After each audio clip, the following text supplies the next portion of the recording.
La voz de mi nuera se filtró a través del teléfono, nítida y cruel.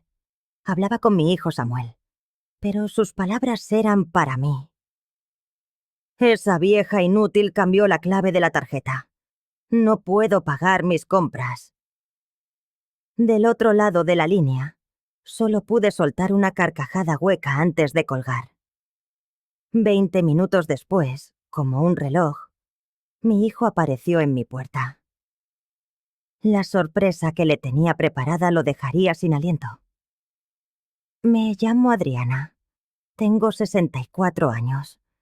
Y esa tarde, la voz de Sara, mi nuera, fue el cuchillo que finalmente me abrió los ojos. No era solo el insulto. Era la cruda confirmación de lo que mi corazón se negaba a aceptar. Mi generosidad no era vista como un acto de amor, sino como una obligación. Mi mano temblaba mientras el teléfono volvía a su base. Samuel seguía hablando al otro lado. Algo sobre el dinero para la compra del mes, pero su voz se había convertido en un zumbido lejano. Las palabras de Sara retumbaban en mi cabeza. Vieja inútil. Así me veían. Un cajero automático con fecha de caducidad. Me hundí en mi sillón favorito, el mismo donde acuné a Samuel de bebé, y dejé que las lágrimas corrieran. No eran lágrimas de tristeza, sino de traición. Lágrimas por el hijo al que le había dedicado mi vida y que, ahora lo entendía, me había despojado de todo. Mi mente, como un proyector desbocado, me mostró los sacrificios. Hace 5 años, cuando se casó con Sara, vendí las joyas de mi madre. $8,000, el último recuerdo tangible de ella, se convirtieron en una luna de miel por Europa. «Te lo devolveré, mamá», prometió Samuel. Nunca lo hizo. 2 años después, hipotequé mi casa. $50,000 para el salón de belleza de Sara, un negocio que quebró en menos de un año. Cuando pregunté por el dinero, la respuesta fue un abrazo y una frase lapidaria. «Mamá, somos familia, ¿no?» Familia, la palabra que usaban como llave maestra para vaciar mis ahorros, para pagar sus facturas de luz, sus caprichos, su vida. Me levanté y miré por la ventana. Mi jardín, antes mi orgullo, ahora lucía descuidado. Había despedido al jardinero para cubrir mis gastos médicos, esos que el estrés de mantener a 2 adultos había disparado. El timbre sonó. 20 minutos exactos. Sabía que era él. Abrí la puerta y allí estaba Samuel. A sus 32 años, aún conservaba la belleza de su niñez, pero sus ojos castaños tenían una dureza que nunca antes había visto. Entró sin esperar a ser invitado. No hubo un beso, ni un «¿Cómo estás?» «Mamá, tenemos que hablar», dijo, su voz teñida de una irritación que me dolió más que un grito. «¿Por qué colgaste?» «Me quedé sin batería», mentí. La verdad era un arma que aún no estaba lista para usar. Se sirvió un vaso de agua en mi cocina, moviéndose con la familiaridad de quien se siente dueño. «Necesito la nueva clave de la tarjeta», soltó. «Sara tiene compras importantes que hacer». Lo observé en silencio. A este hombre que fue mi bebé, mi niño, mi promesa de futuro. «¿Qué tipo de compras?», pregunté, aunque ya conocía la respuesta. Ropa de marca, zapatos caros, lujos que yo me negaba a mí misma. «Samuel», dije con una calma que me sorprendió, «creo que es hora de que manejéis vuestras propias finanzas». Su rostro se transformó. La máscara de paciencia se desvaneció, revelando una ira fría y directa. «¿De qué hablas? Siempre nos has ayudado. ¿Por qué ahora es diferente?» Porque ahora sé lo que pensáis de mí, quise gritar. Porque ya no soy vuestra madre, sino vuestra fuente de ingresos. Solo creo que es mejor para vosotros aprender a ser independientes. Logré articular. Se acercó, y por primera vez en mi vida, me sentí intimidada por mi propio hijo. Mamá, el problema no somos nosotros. Eres tú, que te estás volviendo rara. Suspicaz. Quizá deberías hablar con alguien. La bofetada no pudo haber sido más real. Cuestionaba mi cordura porque me negaba a seguir financiando su vida. La manipulación era tan perfecta que casi dudo. No me pasa nada, Samuel. Eso es justo lo que diría alguien con problemas, replicó, y en su voz escuché el eco de Sara. Mira, estamos preocupados. Vivir sola a tu edad, tomando decisiones financieras erráticas. Decisiones erráticas. Proteger lo poco que me quedaba era, para ellos, un síntoma de demencia. En ese instante, al ver a mi hijo manipularme con la frialdad de un extraño, comprendí que había perdido mucho más que dinero. Había perdido a mi hijo. A la mañana siguiente, su coche volvió a aparcar frente a mi casa. Esta vez, Sara venía con él. La vi retocarse el maquillaje en el espejo, con una blusa nueva que costaría más que mi compra de todo el mes. Entraron en mi sala y se sentaron como si fueran los dueños del lugar. Sara pasó un dedo por el brazo del sofá, buscando polvo, con un gesto de claro disgusto. Adriana, comenzó ella, con su sonrisa de seda envenenada. Samuel y yo estamos muy preocupados. Creemos que necesitas ayuda para manejar tus finanzas, continuó él. Es normal a tu edad. Mi abuela pasó por lo mismo. Empezó a tomar decisiones irracionales. No hay nada irracional en querer manejar mi propio dinero, sentencié. ¿Ves?, le dijo Samuel a Sara, como si yo no estuviera presente. Esa actitud defensiva es parte del problema. Luego vino el golpe de gracia. Esta casa es demasiado grande para ti, dijo Samuel. Sería más inteligente venderla e invertir el dinero. Ahí estaba, el verdadero motivo de su visita. Mi casa, mi hogar, mis recuerdos, mi último bastión. No voy a vender mi casa, dije, mi voz firme como una roca. Intercambiaron una mirada que me heló la sangre. La mirada de dos depredadores que habían trazado el plan. Adriana, dijo Sara, con un tono condescendiente. Hemos revisado tus finanzas. Mis finanzas, la interrumpí. Tengo acceso a la cuenta conjunta, mamá, confesó Samuel con indiferencia. La que abrimos para emergencias. Y esto es una emergencia. Tu salud mental es una emergencia.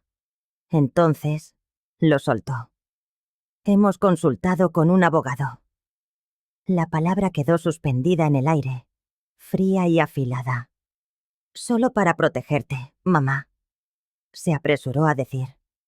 Si tu condición empeora, el abogado nos habló de la incapacidad mental, de cómo la familia puede intervenir para proteger los bienes de una persona mayor. Incapacidad mental. Bienes. Proteger.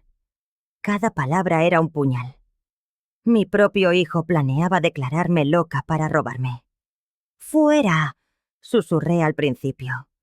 Y luego, con toda la fuerza de mis pulmones, ¡fuera de mi casa! ¿Ves?, dijo Samuel señalándome. Este es el comportamiento errático del que hablamos. Estás teniendo un episodio. No, respondí, abriendo la puerta de par en par. Estoy teniendo un momento de claridad. Quiero que os vayáis. Ahora. Mientras salían, Sara se giró. Piénsalo, Adriana. Puede que sea tu última oportunidad de cooperar. Cerré la puerta y me apoyé en ella, con el corazón desbocado. Pero lo que sentía ya no era miedo. Era algo más antiguo y peligroso. La determinación de una leona que ha decidido defender su territorio. Fui a mi habitación y saqué de debajo de la cama una vieja caja de zapatos, llena de documentos y recuerdos. Era hora de desempolvar el pasado, no para lamentarlo, sino para encontrar en él las armas que necesitaría para la batalla que se avecinaba. Allí, en aquella caja, se amontonaban los fantasmas de mis sacrificios por Samuel. Eran documentos que había atesorado con orgullo maternal, imaginando el día en que podríamos reírnos juntos de las dificultades superadas. Lo primero que mis ojos encontraron fue el recibo de la joyería donde vendí el collar de perlas de mi madre. $1,200. Aquellas perlas habían sido el regalo de mi padre a mi madre cuando nació mi hermano mayor, el que perdimos en Vietnam. Mamá me las entregó con una advertencia solemne. Estas perlas han visto a 3 generaciones de mujeres fuertes. Confío en que verán muchas más. Nunca le confesé que las vendí para costear la luna de miel de Samuel. Debajo descansaban los papeles de la hipoteca de mi casa. $50,000 con los que grabé mi único hogar para financiar el salón de belleza de Sara. Recordaba perfectamente el día en que firmé. Samuel vibraba de emoción, asegurándome que Sara tenía una visión, que ese negocio nos haría ricos. «Te sentirás tan orgullosa de nosotros, mamá», me dijo, con los ojos brillantes. «Por fin podremos devolverte todo lo que has hecho por mí». El salón cerró 8 meses después. Cuando les pregunté qué había ocurrido con el dinero, Sara se encogió de hombros y dijo que a veces los negocios no funcionan, que al menos lo habían intentado. Jamás me explicaron dónde habían ido a parar los $50,000. Nunca vi una factura, un inventario, ni una sola prueba de que realmente hubieran luchado por ese sueño que yo financié. Seguí hurgando en el pasado. Recibos de transferencias. $2,000 para una supuesta emergencia dental de Sara. $3,000 para reparar el coche de Samuel. $1,500 para gastos médicos que nunca detallaron. Cada transferencia venía con su propia excusa, su propia urgencia, su propia promesa de que esta, de verdad, sería la última vez. Encontré también las tarjetas que Samuel me había regalado a lo largo de los años. «Para la mejor mamá del mundo», decía una. «Gracias por estar siempre ahí para mí», rezaba otra. Todas firmadas con un «Te amo, Samuel», en esa caligrafía que yo conocía desde que aprendió a sostener un lápiz. ¿En qué momento esas palabras se vaciaron de todo significado? Pero fue al llegar al fondo de la caja cuando algo me rompió el corazón de una forma completamente nueva. Era una servilleta de papel, arrugada y manchada de vino, con la letra de Sara. Al principio no entendí por qué la había guardado, hasta que el recuerdo me golpeó con una claridad dolorosa. Fue durante una cena familiar, el año pasado. Sara, animada por el vino, creyó que yo estaba en el baño, pero yo me había quedado en la cocina, fregando los platos. La escuché hablar por teléfono, riendo. «No, en serio, ella lo paga todo. Es como tener una tarjeta de crédito andante. Samuel la tiene comiendo de su mano». Esa noche, después de que se fueran, encontré la servilleta sobre la mesa. Sara había estado garabateando cifras mientras hablaba. No eran números al azar.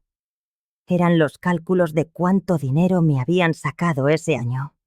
$23,400.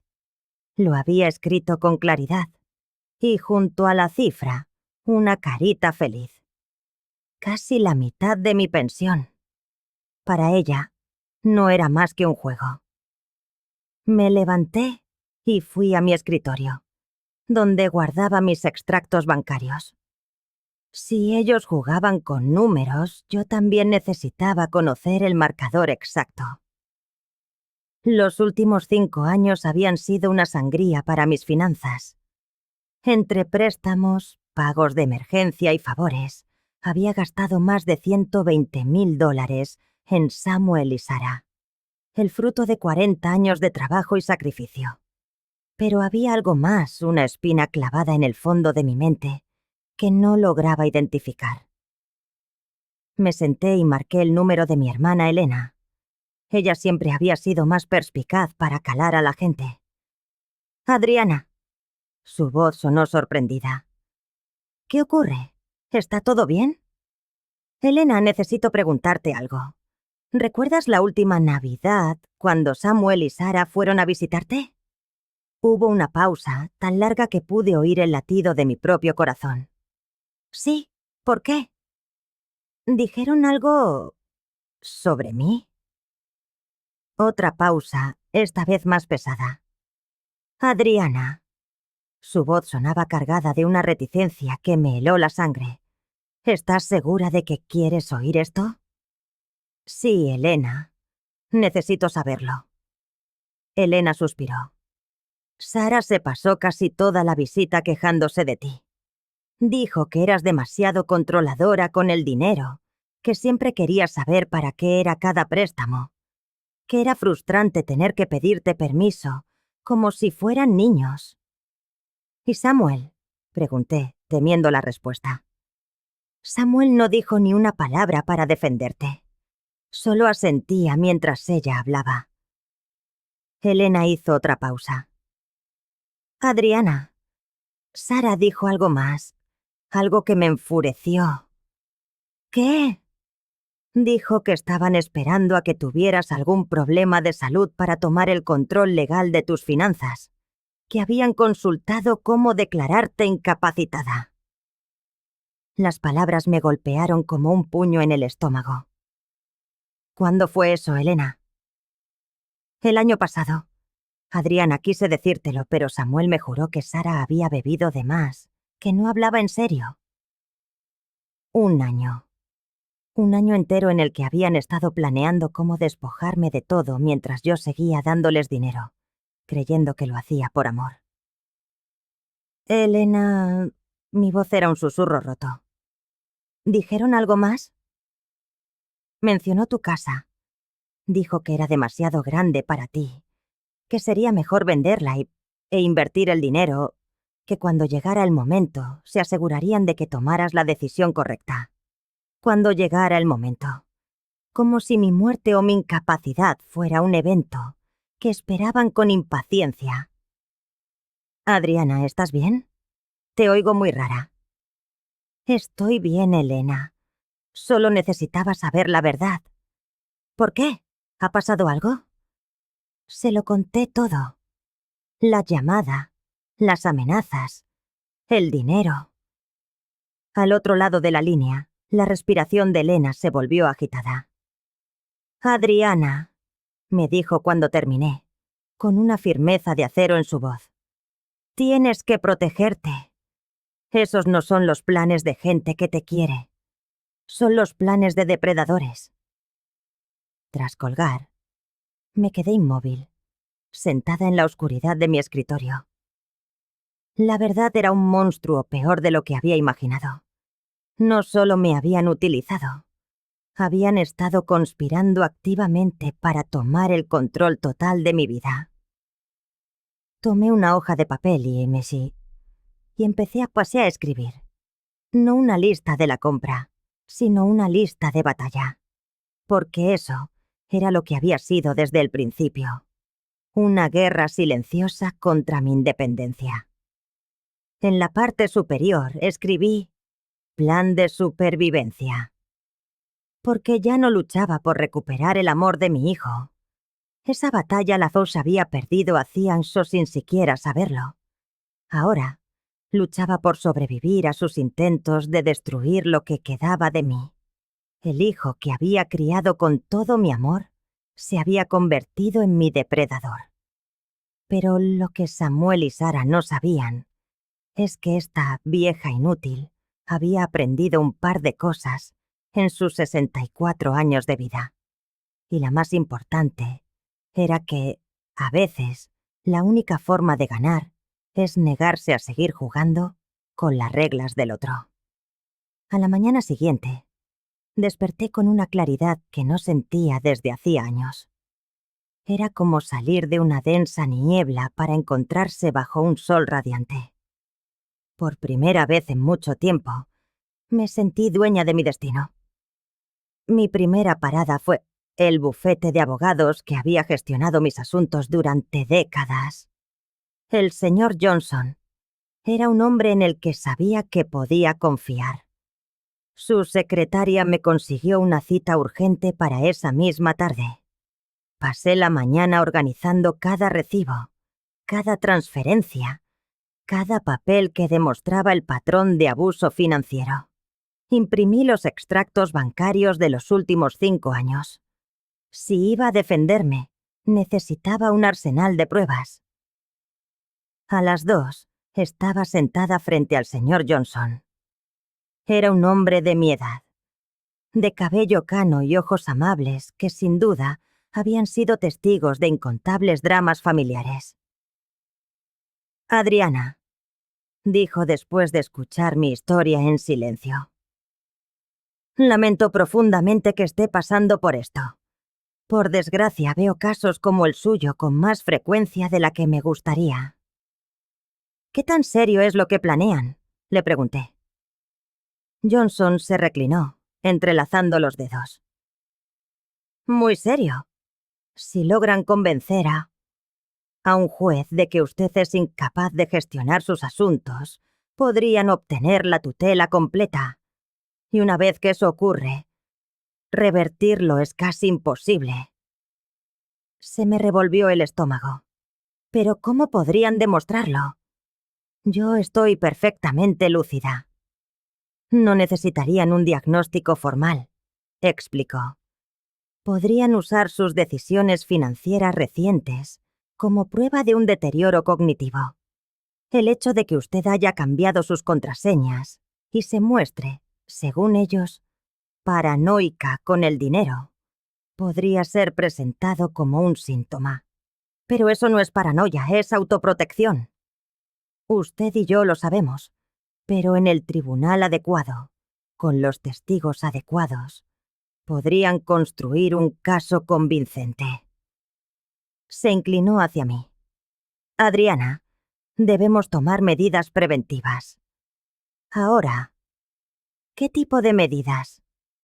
Primero, revocaremos cualquier poder notarial que le haya otorgado a Samuel. Segundo, redactaremos un nuevo testamento. Y tercero, le recomiendo una evaluación neuropsicológica completa. Necesitamos un informe oficial que certifique su competencia mental. Las siguientes 2 horas fueron un torbellino de papeleo. Descubrí que Samuel tenía más acceso a mis asuntos del que recordaba. Además de la cuenta conjunta, le había firmado un poder que le permitía tomar decisiones médicas por mí en caso de incapacidad. ¿Por qué firmé esto?, pregunté, mirando mi propia firma en el documento. Probablemente se lo presentaron como una precaución rutinaria, dijo Johnson.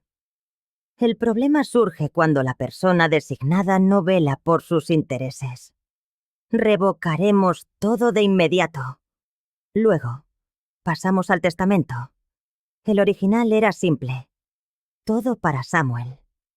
Quiero cambiarlo, le dije con una firmeza que me sorprendió a mí misma. Todo. Johnson me miró con atención. ¿Estás segura?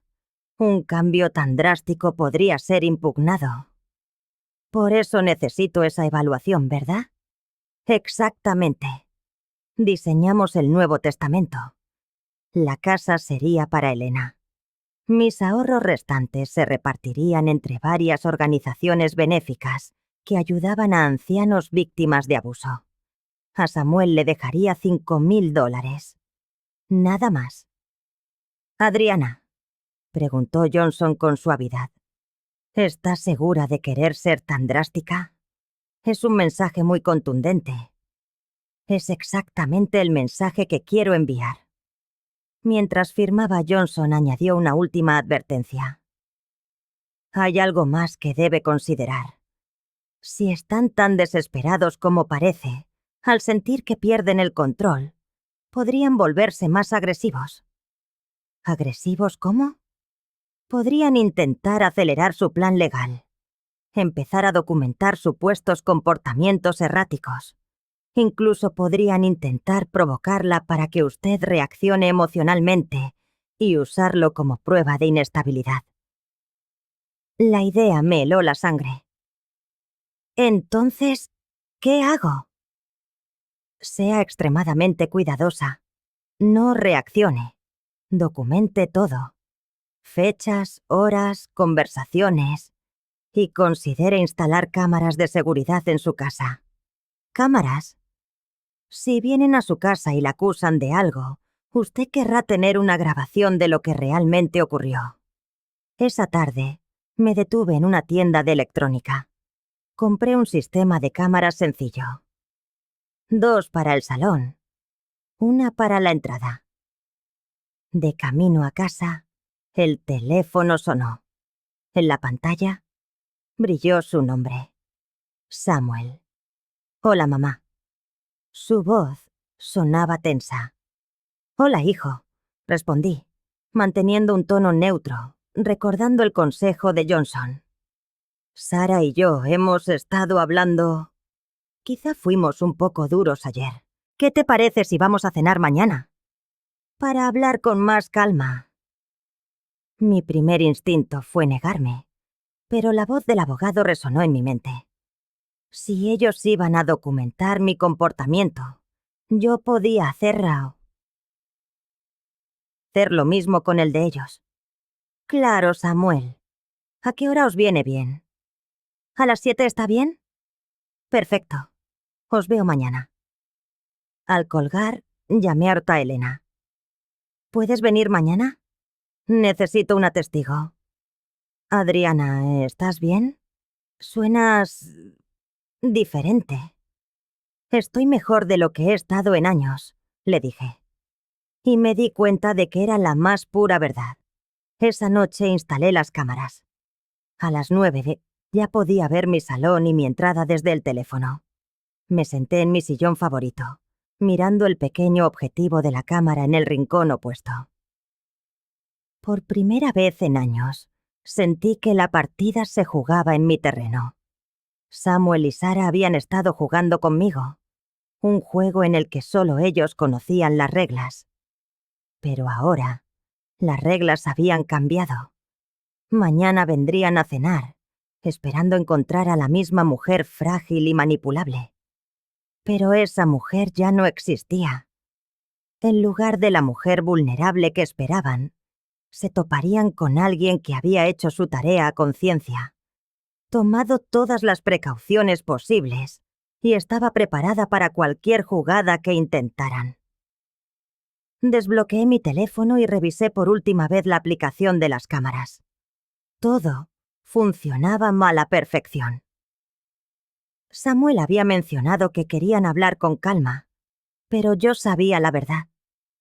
Después de años siendo su blanco, por fin me sentía lista para enfrentarlos como adversaria. La cena del día siguiente prometía ser reveladora, y esta vez cada palabra quedaría grabada. El día de la cena llegó envuelto en una calma inusual.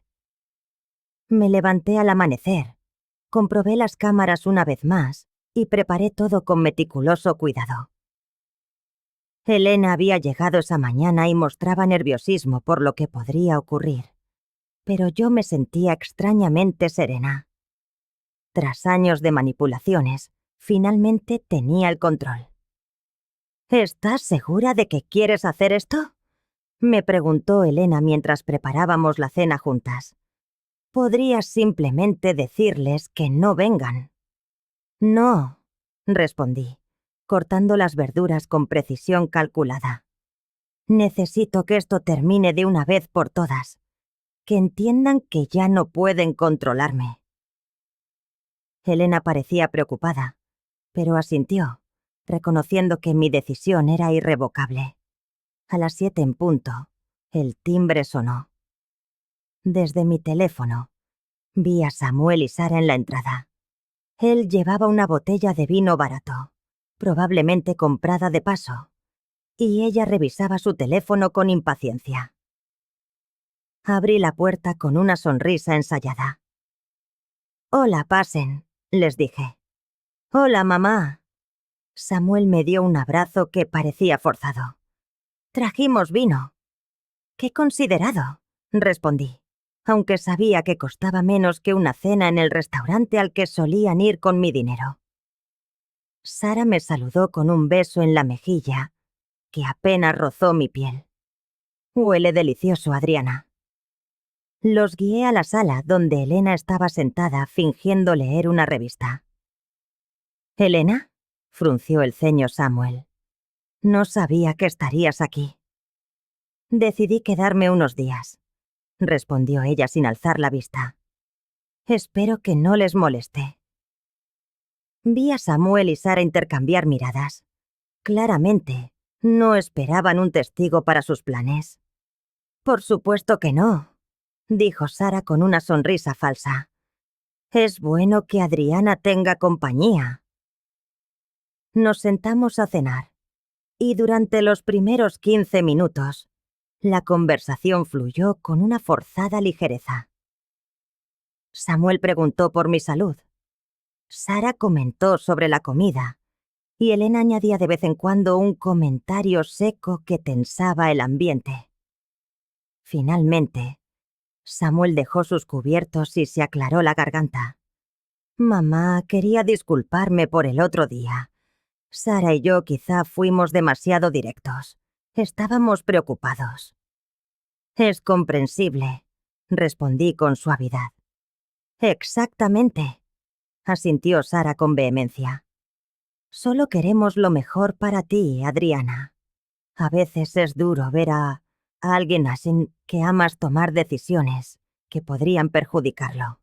«¿Qué tipo de decisiones?», pregunté, aunque ya sabía de a dónde iban. «Mamá, hemos pensado en esto», dijo Samuel inclinándose hacia adelante. «¿Qué te parece si te ayudamos a manejar algunas de tus responsabilidades financieras? No todo, solo las partes complicadas». «¿Cómo qué?». «Bueno, cosas como pagar las cuentas mensuales, manejar las inversiones, o incluso ayudarte a encontrar una casa más pequeña y fácil de mantener». Ahí estaba de nuevo. La casa. Siempre volvían a ella. «Mi casa no es demasiado grande para mí», dije con calma. «Mamá», suspiró Samuel, como si yo fuera irracional. «¿Cuándo fue la última vez que usaste el segundo piso o el sótano? Estás pagando por espacio que no necesitas, y el mantenimiento es demasiado. Puedo manejar mi mantenimiento perfectamente». Sara soltó una risa leve. «Adriana, no queremos ser crueles, pero hemos notado que la casa no está como antes. El jardín, la pintura. Tal vez sea hora de admitirlo. La casa se ve perfectamente bien para mí», intervino Elena. Samuel le lanzó una mirada irritada antes de volverse hacia mí. «Mamá, solo somos prácticos. Si vendes ahora, podrías conseguir un buen precio y comprar algo más pequeño, con dinero extra para disfrutar tus años». «¿Y qué pasaría con ese dinero extra?». «Podrías invertirlo», dijo Sara. «Samuel y yo conocemos oportunidades excelentes que podrían triplicarlo en poco tiempo.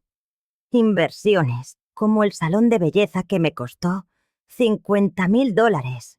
Pensé, pero respondí. «Es muy generoso.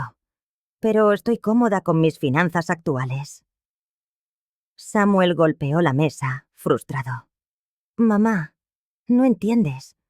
No pedimos para nosotros. Queremos que seas más inteligente con tu dinero. Como cuando me ayudaron con los 50.000 para el salón de Sara. El silencio fue abrumador. Sara se tensó y Samuel balbuceó. Eso fue un riesgo que no funcionó. ¿Un riesgo?, dijo Elena. Adriana lo tomó con su dinero. Esto no es asunto tuyo, Elena, espetó Sara con frialdad. Todo lo que involucra a mi hermana lo es, replicó Elena. Samuel respiró hondo para calmarse. Muy bien, mamá, seamos honestos. Sara y yo hemos tenido problemas financieros. Sí, fallamos con el salón, pero te queremos. ¿Cuánto deben?, pregunté directamente. Entre tarjetas y préstamos, cerca de $80.000, admitió Sara. ¿Y qué tiene eso que ver conmigo? Mamá, dijo Samuel acercándose, si nos ayudas con 100.000, podemos empezar de cero y nunca más pedir nada. No tengo $100.000. Samuel sonrió, no con amabilidad. Mamá, sabemos exactamente cuánto tienes. Podrías acceder a la equidad de la casa, tus ahorros, si quisieras. Lo que Samuel quiere decir, intervino Sara rápidamente, es que es una gran decisión, pero resolvería todo. Elena se levantó abruptamente. Creo que he oído suficiente. Elena, quédate, insistió Samuel. Esto es familiar. No, es extorsión, dijo ella. ¿Cómo te atreves?, gritó Sara. Estamos tratando de resolverlo civilizadamente. ¿Civilizadamente? ¿Exigiéndole a una mujer de 64 años $100.000? Se rió Elena amargamente. No estamos exigiendo nada, bramó Samuel. Entonces váyanse, dije con voz suave. La respuesta es no. No les daré el dinero, ni venderé mi casa, ni pondré mis finanzas en sus manos. Samuel se acercó, intimidándome por primera vez.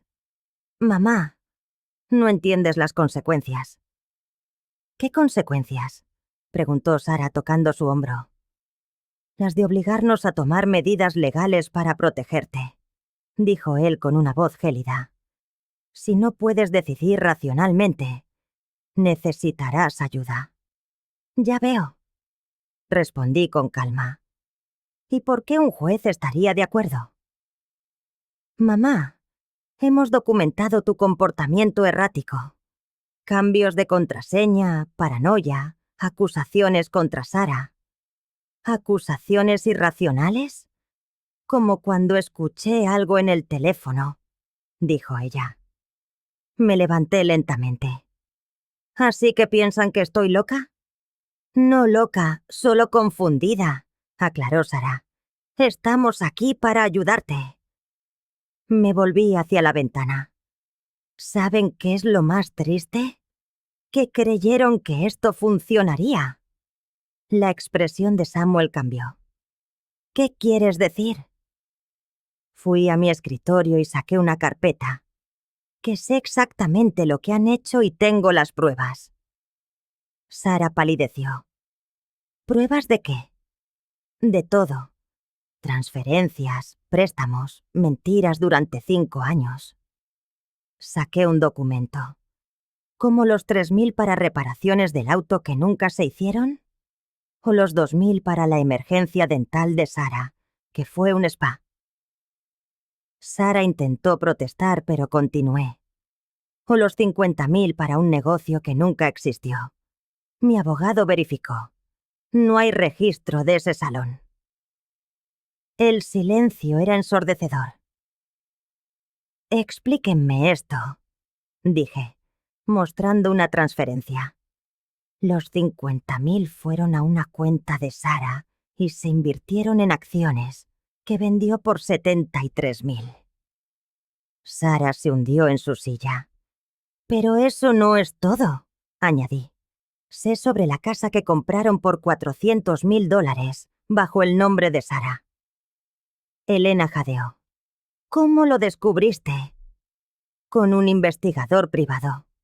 Viven una doble vida. Esa casa modesta es alquilada. La real tiene 5 habitaciones y una piscina. Samuel se levantó. Mamá, puedo explicarlo. ¿Explicar por qué me mintieron sobre sus finanzas mientras tenían 200,000 en cuentas? Finalmente, revelé. Sara no es quien dice ser. Tu nombre real es Sandra Martínez, con 2 hijos que no ves por orden judicial. Sara se levantó furiosa. Eso es mentira. Tengo los documentos. Y Samuel, ¿sabías que Sara tiene una relación con su abogado? Tengo fotos y mensajes. Samuel se volvió hacia ella, atónito, mientras el mundo que habían construido se derrumbaba.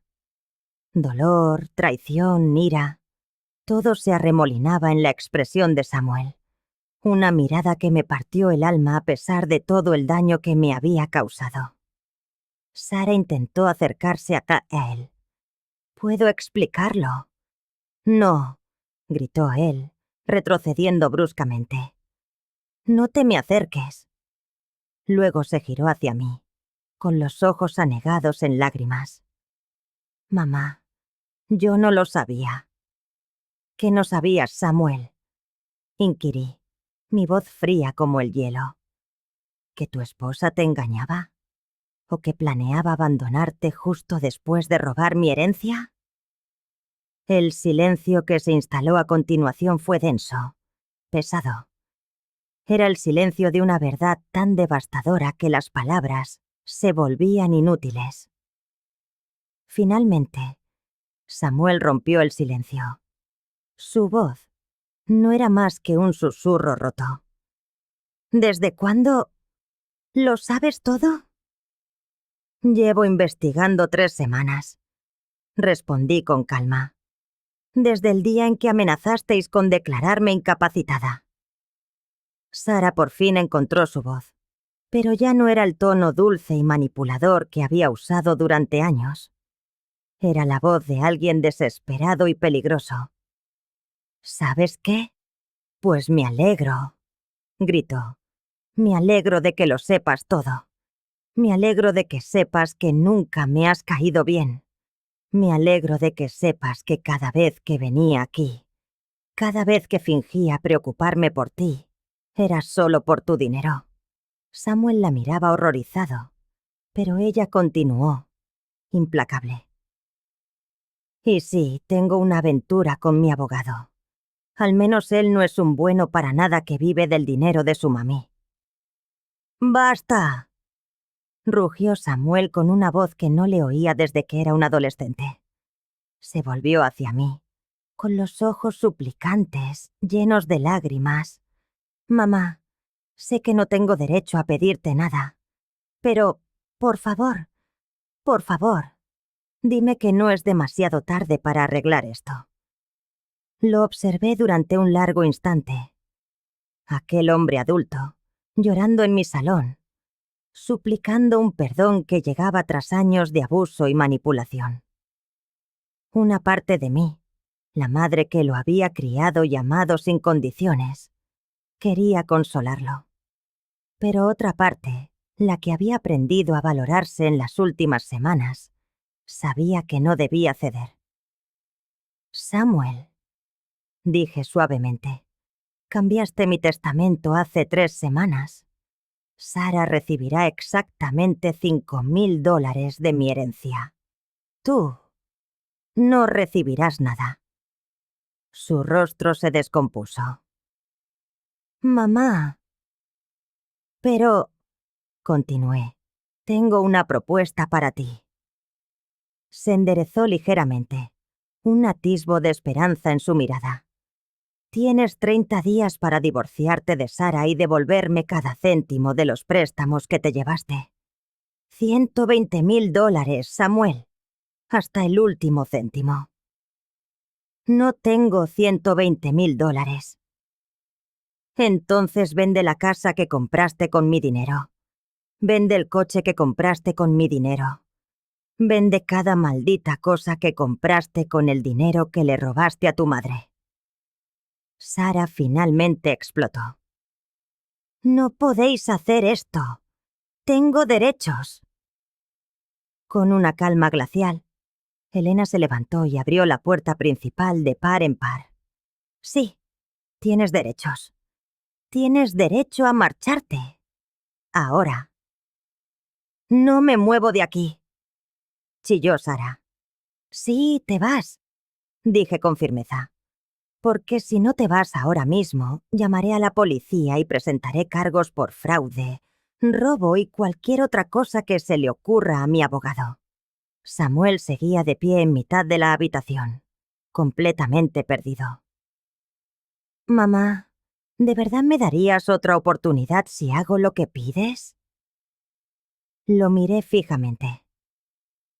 Samuel, si devuelves el dinero que me debes, si te divorcias de esta mujer y si demuestras que has cambiado tu vida, entonces consideraré dejarte una pequeña parte de mi herencia cuando muera. Muy pequeña. ¿Cuánto? Lo suficiente para que sepas que una vez te quise, no lo suficiente para que puedas vivir de ello. Sara caminó hacia la puerta, pero se detuvo para volverse una última vez. Esto no ha terminado, Adriana. Encontraré la forma de que pagues por esto. Elena soltó una risa seca. ¿Que ella pague? Tú eres la que va a pagar, querida. Adriana tiene pruebas de fraude que podrían enviarte a la cárcel. Yo diría que ya has perdido bastante por una noche. Sara salió dando un portazo que hizo temblar las ventanas. Samuel se quedó allí un momento más, mirándome como si fuera una extraña. No puedo creer que hayas hecho todo esto. Yo no puedo creer que me obligaras a hacerlo, repliqué. Asintió lentamente, secándose los ojos con la manga de la camisa. 30 días. 30 días. Cuando se fue, Elena y yo permanecimos en silencio durante varios minutos. Finalmente, ella habló. ¿De verdad le darás algo de la herencia si cumple lo que le has pedido? Quizás, dije, si realmente cambia, si se convierte en el hombre que creo que podría ser, sin la influencia de esa mujer. ¿Y si no lo hace? Sonreí, sintiéndome más ligera de lo que me había sentido en años.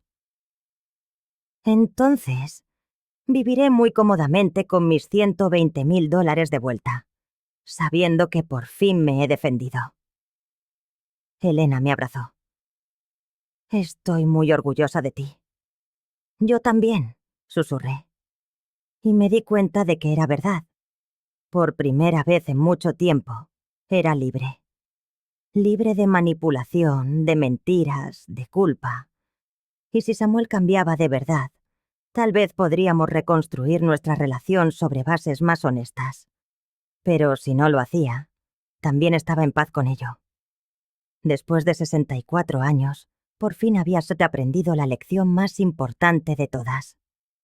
A veces, el mayor acto de amor propio es negarse a seguir siendo la víctima de otra persona.